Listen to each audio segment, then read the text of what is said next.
Wow. Well, you know, there always has been one as far as I know, you know. I mean, I don't mean in this country, but read St. Paul's epistles and on. He was doing his best to try and get the church and the state together, because there always has been, I think, this opposition. Read the City of God by St. Augustine and so on. There's always been this tension between church and state.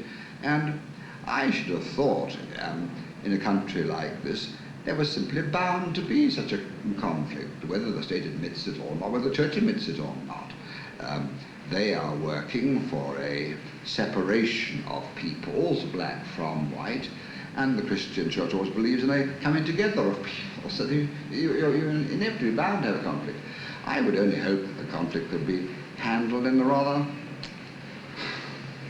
better way than it's being handled. It's, there's no give and take as far as I'm together, because these are Christian men who run the government. I think there's no question about that.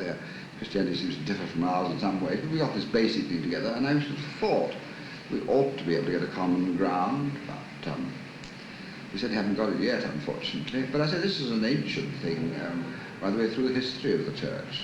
It comes into conflict, it's bound to with the state, particularly when the state has got a sort of totalitarian sense and an idea that, an ideology which I think is really an idolatry. I think the ideologies are often idolatries. So that there's bound to be this conflict. I think it will continue, unfortunately. Father, what do you think about your own and other recent arrests under the Terrorism Act? Well, obviously, about mine, I prefer not to think about it. But, I think, you know, that this country is ruled by a thing that, if you live in the country, we call long enough, swart gevaar, the fear of the black man. And I've no question about it in a country like this, where the black man outnumbers the white by such a tremendous proportion. The white man lives in fear. He may not admit this, and I'm sure most of them wouldn't admit it, but they're born with it. And so they've got to protect themselves. They think they've got to protect themselves, like that.